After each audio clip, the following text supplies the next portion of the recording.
لای هاوڕەکانی با کەسێکی فاشل لە قەڵەم دەدرا. هەندێک لە هاوڕەکانی پێیان دەوت عەقڵی لە دەستداوە.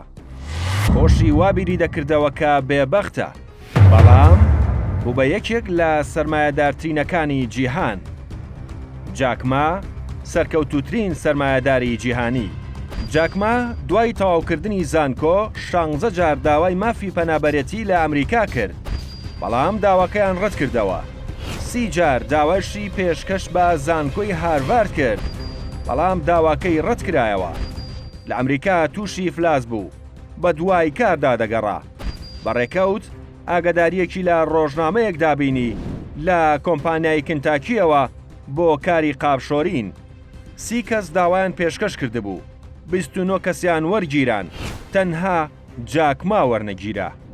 دواتر لە ناچاریدا بڕیاریدا خۆی ناونووز بکات بۆ پۆلیسی خۆبەخش.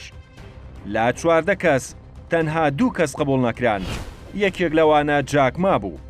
ئەم پیاوە جگەلەوەی مایە پووچ بوو، زۆریش بێهیوا بوو.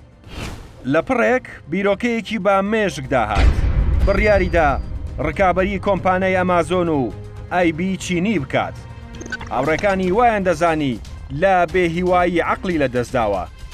دەستی بە پرۆژەکەی کرد، لە 150 پارەکەی قرس کرد و بەشەکەی تریشی لە خێزانەکەی وەرگرت. تۆڕێکی ئەلکترۆنی دانا بە ناوی عەلی بابا. پاش 11 ساڵ ئێستا ئەم تۆڕە کۆمەڵایەتیە خاوەنی 39 ملیار دۆلارە.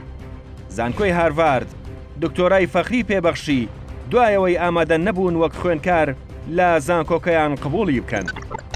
ساڵی 1995 ڕۆیشت بۆ شاری سیاتل لە ئەمریکا تاوەکو وەکو وەرگێڕێکی زمان کار بکات. لە ئەمریکا بۆ یەکەم جار ئینتەرنێتی بینی و شارەزایی لێ پەیدا کرد. ئەو کاتە زانی هیچ سەرچاوەیەکی زانیاری ئەلکترۆنی لا وڵاتی چین نییە. بۆ یەکاتێک گەڕایەوە چین سایتێکی زانیاری ئەلکترۆنی کردەوە وەک دەلیری کاری بازرگانی بە ناوی لاپەڕە چینیەکان، بەڵام ئەم سایتە سەرکەوتنی بەدەست نەهێنا.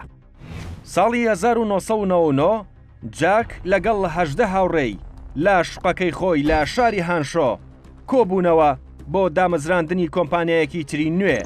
هەمویان ڕەزامەند بوون، بڕی 6,000 دۆلاریان کۆ کردەوە و سایتی ئەلکترۆنی عەلی بابایان دامەزران.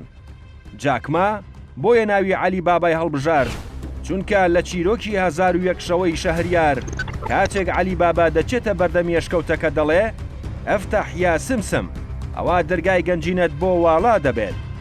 جاک ما دەڵێ سایتی عەلی بابا وەک ئەشکەوتەکە وایە، پڕە لە گەنجینە.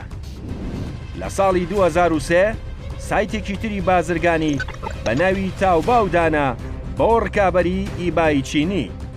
لە ساڵی 2005 ئەم سایتە توانی لە 170 بازاڕی ئەلکترۆنی چین بەدەست بێنێ. لە تەمەنی 50 ساڵی سامانی جاک ما گەیشتە 29 ملیار دۆلار. ئێستا دەوڵەمەندترین پیاوی ئاسیا و چینە.